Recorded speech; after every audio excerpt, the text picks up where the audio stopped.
It's the sound of Johnny Winter, Highway 61 Revisited. You're right here at Galaxy 107 FM, and boy, am I excited! Yes, Ryan Weaver is looking at me right now. So right after these short messages, we're going to take out Ryan Weaver, and believe me, you're going to love Ryan.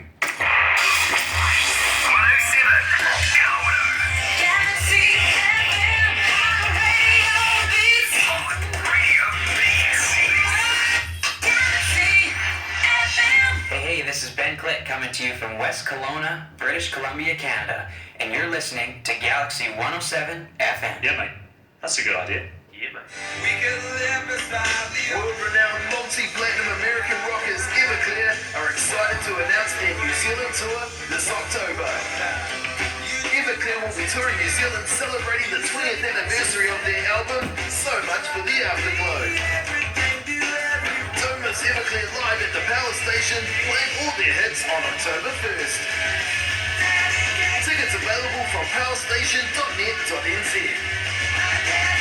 First, they conquered Kawerau, New Zealand, reaching out to locals, spreading your business's message. Now, Galaxy FM are taking Kawerau to the world. Galaxy FM have teamed up with online publication Crank It Up magazine, which gives you advertising opportunities not only in Kawerau, New Zealand, but internationally. With over 1 million subscribers, you can now take your message to the world. Contact Terry by emailing info@galaxyfm.co.nz to find out about advertising locally and to the world. Thank God it's Friday! More music, more Galaxy. Next. It's 11:05. It's 13 degrees. 13 degrees, we're only 1 degree off our high today. Love to thank God it's Friday. That engineer's funny, isn't he? He's a hard case. Anyway, Friday, July 28th, and we're joined, coming out of Music City in Nashville, the man himself, the future legend of country music, country rock music at that. Ryan Weaver, good morning from us here. Good evening over there. Oh, it's so great to, I can't believe after, I think it was, a couple months ago that I got first contacted by you guys that I finally am getting to get on with your radio station. I'm honored, and I've heard New Zealand is loving my stuff, and I'm excited about that. Believe me, my friend, you don't want to see the paperwork that we get every day, and I mean every day, for requests for certain songs, especially Crank It, the second most requested, and Burn. Now, Burn is just burning it up here on our airways. Well, it was awesome to get to write that song. I wrote it in my living room, and we wrote it several months before the movie 13 Hour Secret Swords of Benghazi came out, and then got connected with those guys, and now you get to see the video on YouTube. It's pretty awesome. Well, we will talk about that very, very shortly. In fact, we're going to work our way through to it, but we're also going to premiere a couple of your later songs that you haven't actually aired anywhere else in the world, which makes us the premiere, and believe me, that puts a feather in my cap. I love that. I really, really do. Now, Ryan, you're a former Black Hawk helicopter pilot and a returned vet. Now, being Friday over here, now I know that on Fridays you wear red. So I've got my red on just for you, my friend, to show you the proper respects. That means so much to me, and I know that there are folks from every country fighting all around the world for freedom against terrorism, and that red is not just for our military service members; it's for everybody around the world. And think about those service members that are deployed. Yeah, absolutely, and I get that, I really do. In fact, that's why I've donned the red for you, my friend, I really have. And you may note Old Glory flying in the background over here. A little secret, I was American born as well. Brought up in New Zealand, but I do come from Phoenix, Arizona. That's crazy. I have several friends out in Phoenix. Actually, went to military intelligence training just southwest of Phoenix myself. Very, very cool. In fact, I did a little stint with the Air Force here in New Zealand. 5 years I worked for them. Yes, I know how to fly a helicopter as well. So we have something in common. And I think we're going to have a long kinship between the two of us. I really do. I really feel that you are not only an up-and-coming artist, but an artist that's going to be a legend in the music industry over the next forthcoming decades. I really do. You've got a huge career ahead of you. But I've got to ask, and I don't want to let anything out too much too quickly, but PBR, what a great-looking hat you've got on. I appreciate that. There are some secrets that are going to be let out to the public here in a little bit that I can't necessarily say anything about. But this is a little bit of a teaser. Absolutely, and I get that, I really do. By the way, the black hat behind you, love it, love it, love it, I really do. Garth Brooks would be jealous, I think. Well, it's we did a little bit of a shift. I actually took on a new look. We just did a photo shoot today. Actually, I was sitting in the same spot for a photo shoot that I did today in my house, and but this is the new cowboy hat look that I'm taking on. What I had before was a little bit more rocking, and let's just say we're going to have to appeal to a little bit of a different audience, but it's not going to change my music because they love my music. We just, want to wear a little bit of a different look, that's all. Fair enough too, and I tell you what, if you've got a spare one, please, send it to me. I would love to wear it with honour just for you. I really, really would. So there's a plug for a freebie, isn't it? But now, Ryan, I want to talk to you very, very much and very quickly about the Grand Ole Opry. You're no stranger to that stage. I was fortunate enough to have Charlie Daniels has hosted 2 episodes ever of on the Grand Ole Opry radio show, and a lot of folks don't realize that the Grand Ole Opry actually is a radio show, and that the stage is a venue, but the Opry House is where they have the Grand Ole Opry radio show from. I'm sure that you realize that, but a lot of your listeners may not. But Charlie Daniels, I mean, they have artists that host, members of the Opry host, or the Grand Ole Opry host episodes on the radio show, and Charlie Daniels had only hosted one before. And on September 11th in 2015, he hosted his second one, and I was fortunate enough to make my debut on the Grand Ole Opry and sing a song that I wrote for my brother on the anniversary of his death in 2004. I wrote it on the 10-year anniversary in 2014 on January 8th. And I got to sing that to a sold-out crowd on September 11th with Charlie Daniels introducing me to come on stage. And I tell you, there are very few places on this planet that you get to walk out on the stage and you feel, I'm humble to get out on any stage and just grateful for what I get to do. But when you walk out on that stage and stand in the center circle of the Grand Ole Opry, it just is not there. It's incomparable. It's hard to beat that. You know, hairs would stand up on me if I even got close to that stage. I got to be honest with you. It has been a place that I have held as what would you call it? Something that you've just wanted to do. Put it on a bucket list all your life, really. Is just to go and see the building. To be very honest with you, for me, I do play and I don't sing. In fact, I sing tenor or 12 miles away from anybody that can hear me. So I don't do that. But I do play certain instruments, and it has been a place that I've often wanted to come and visit and go and just get the atmosphere, the ambience of the place. So I'm very jealous of you, to be very honest, and very envious at the same time. Now, I've also got to put in here at this time a very big thank you to Steve Baker. He's put us on to you, and we've been following you over the last couple of months, and he was very excited to let us know. He says, Grant, you've really got to get hold of Ryan. You really do. And he built you up so much. He hasn't let us down. Not once. Not ever. And now I think he's given us the cream of the cake. Well, I appreciate that. I mean, Steve Baker, a lot of folks don't know who he is, but the videos, the independent artists here in town have to get their videos out, and you have to have somebody that's going to promote it to folks like you, and he's with Visual Image Marketing, and I reached out, I asked some folks in town who would be the best to promote Burn, and Burn was, it's for us. A lot of folks, in New Zealand might not know this, but you'll hear in the American news about Second Amendment supporting rights and our gun rights and those kind of things. And there are weapons, there are guns in the video. There's shooting in the video. We have footage from the 13 hours movie in there. I mean, Paramount actually let us use parts of the movie in the music video,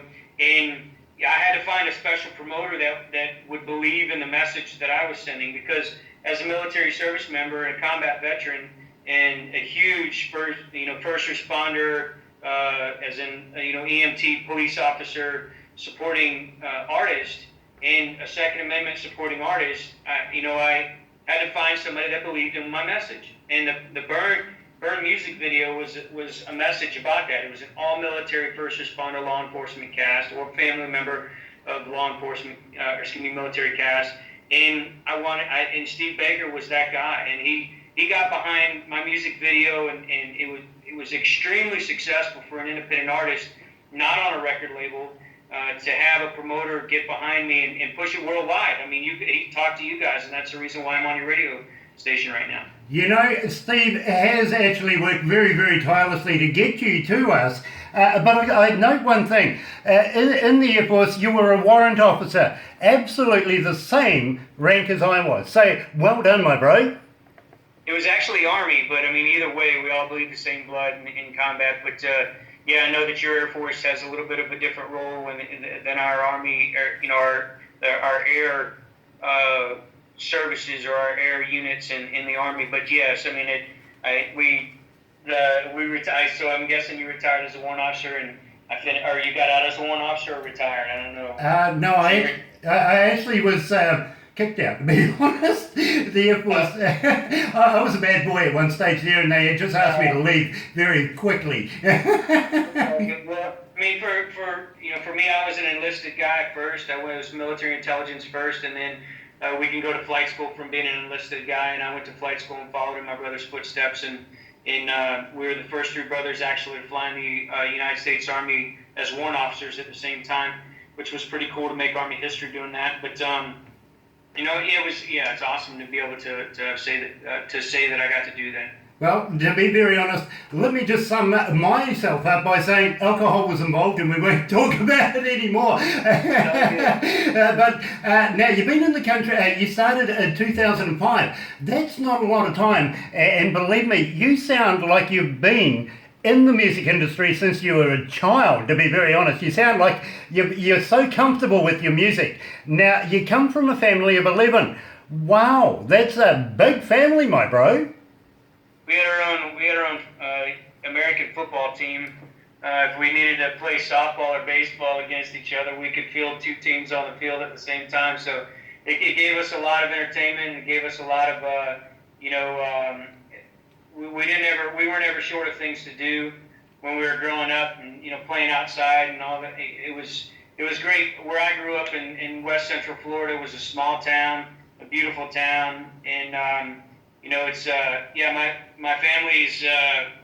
We actually just filmed a video down in my hometown. We got to go back to my high school, and all of these things, and that's why hopefully your listeners will keep paying attention to what we've got going on, because my life is going to change in the next year completely, and it's gonna. They say in Nashville, the tornado starts spinning, and once it spins, it seems like it takes off, and folks are going to be like, this guy's an overnight success. Where did he come from? And I've been doing this since 2005, touring the club scene and that kind of stuff. But I came from a small town in Florida and spent most of my adult life in the Army until I started country music right before. For the last 7 years, I was fortunate to be able to do it on the weekends. Big family.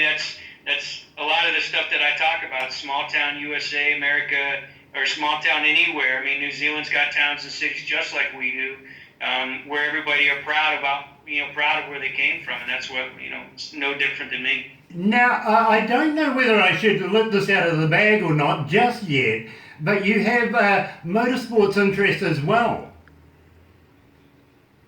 Yeah, well, we're actually, my name has been on the back of a NASCAR with Veterans Motorsports for this whole season so far. We got, there's something big that's going to become, my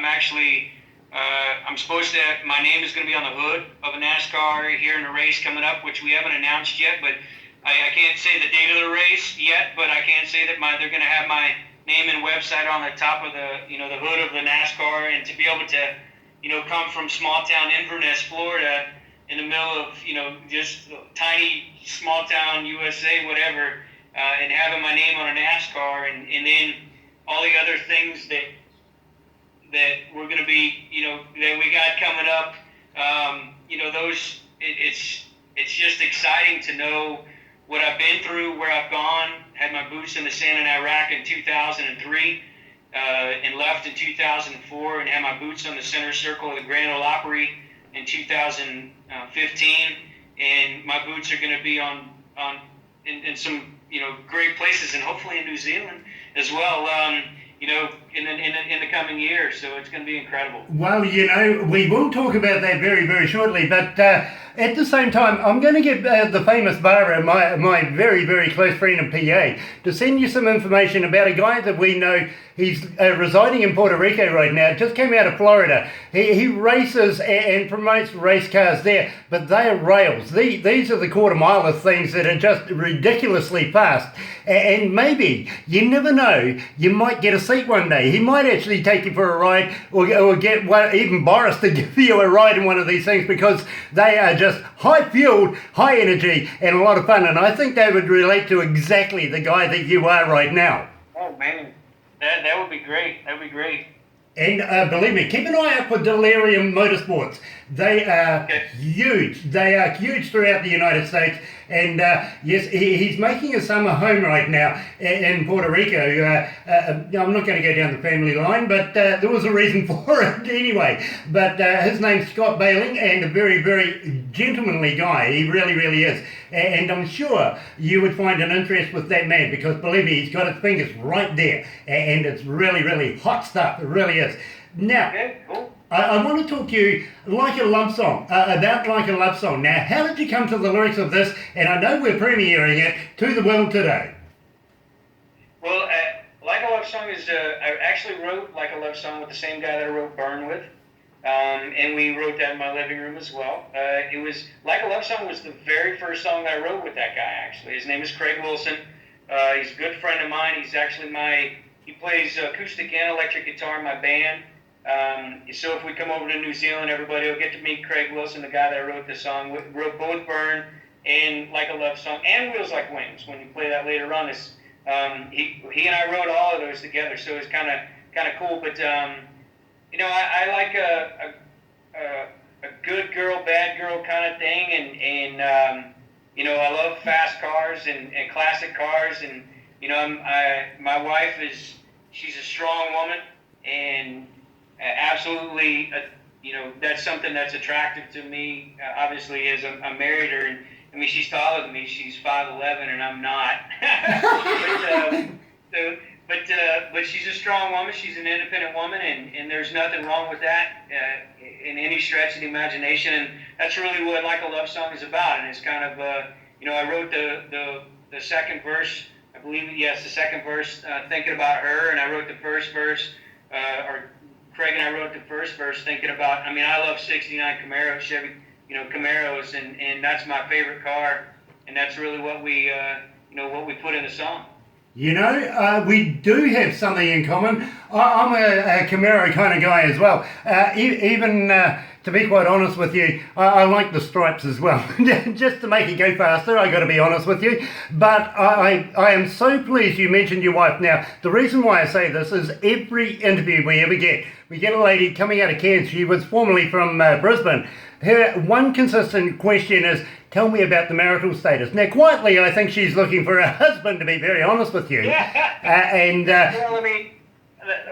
the one thing I can say is that most of my music career I spent in the clubs and festivals and opening for national acts until I moved up to Nashville in 2012. I was single going through all of that, and now that things are. I met my wife in 2012, and she's absolutely incredible. She's 100% supportive of my career. Anybody that meets her absolutely loves her just because she's a guy's girl and she's a girl's girl. Everybody loves her just because she's cool and she's as real as it gets. And I like to think that she and I are a perfect match when it comes to that, because I am who I am. like you have a conversation with me, you get what you get, and you know, I don't have to fake the funk. It is who I am. So, but and she's the same way, and you know, she supports everything that I'm doing, and she's getting to see all of this come to fruition. She's got to see me when I came to Nashville, and times were tough when I first got out of the military. My paycheck was cut down, and I had to get accustomed to the civilian lifestyle and all that. But she's been there 100% to support me all the way, so it's amazing. Yes, I fully understand that, and without the support of the wives, the band couldn't be who they are, to be very honest with you, so I really appreciate... or their woman. It doesn't necessarily have to be a wife, but yes, there have to be one. You know, those significant others. If you usually get to see the biggest careers drop down because the significant other doesn't necessarily approve of what they're doing. But then again, I don't do stuff to get myself in trouble anyways. Well, you're going to have to teach me how to do that because I'm forever in trouble with my wife. I really am. So without further ado, Ryan, let's play Like a Love Song right here at Galaxy 107 FM.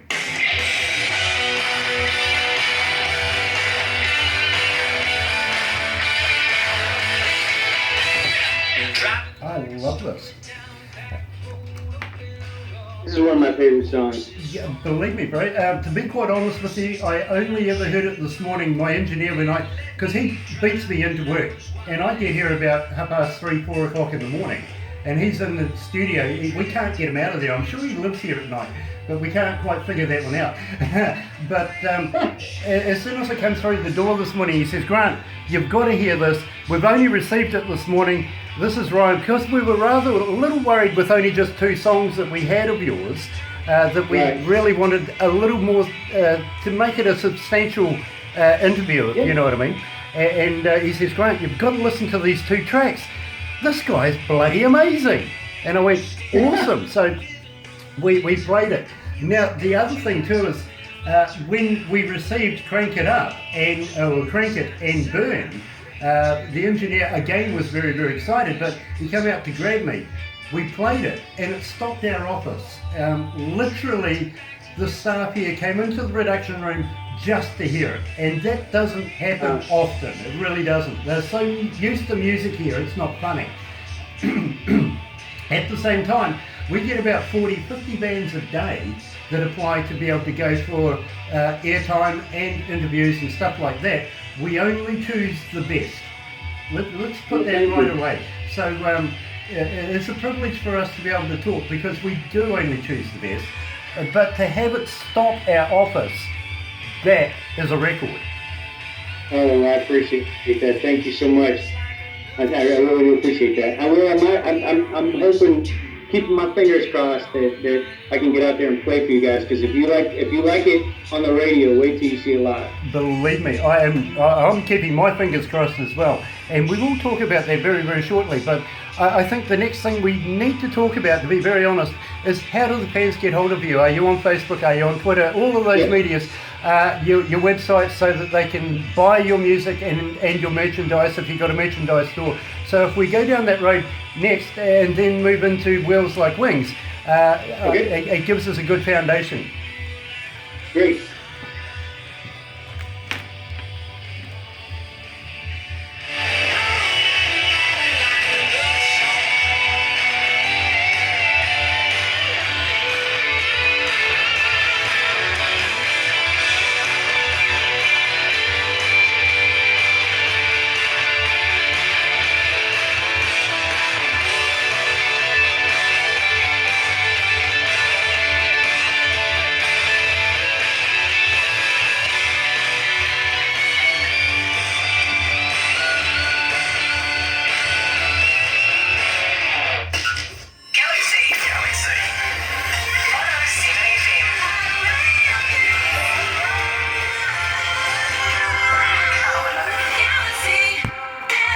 That's right, you're right here at Galaxy 107 FM, and I'm joined by future legend to the game, Ryan Weaver. And believe me, I absolutely love this young man's work, and I know you guys do. By the requests that I'm getting for Ryan over the last number of weeks. Now, Ryan, I got to ask you: are you on the on all the medias that fans would like to get in touch with you, like Facebook, Twitter, and Instagram, and places like that? And moreover, do you respond to your fans?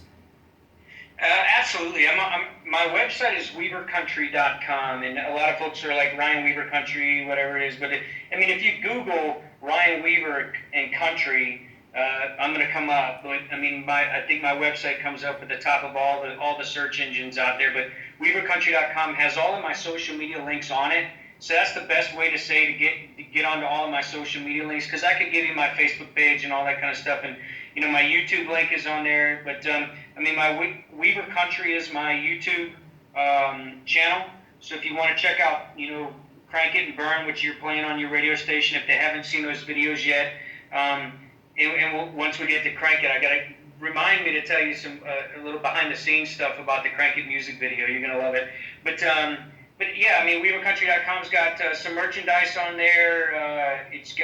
We have a bunch of custom merchandise that's made by small business owners. I've tried to tailor my merchandise to that, to where I can take care of other small business owners until we get to the point to where they can't handle the workload, where I've got to move to larger companies. Not quite at that yet, but things quite possibly going to be changing quickly. But that's the best way to get in touch with me, is at weavercountry.com. Very, very cool, and I absolutely want you people that are listening, go to weavercountry.com, pay for the music, buy the merchandise. Believe me, you won't be disappointed. I know that there's a whole host of things there that you can do, and even I guarantee you, sooner or later, Ryan will say hello to you. I really do. So he's such a nice guy. Yeah, I apologize. I didn't answer that question for you, but I answer as many messages. If a message is signed "Be Safe, Ryan," or if I'm talking to you on Instant Messenger, on Facebook, Instagram, I get messages on Instagram. I try to respond to everybody. I can't necessarily. There's some times where I get 150 messages in a day, and then there's some times where I don't. And I try to do the best that I can to respond to everybody. And my fans, and I say my fans, but it's kind of weird even when I think about that. But I would say the people, the Weaver Country Army is what we call my fans.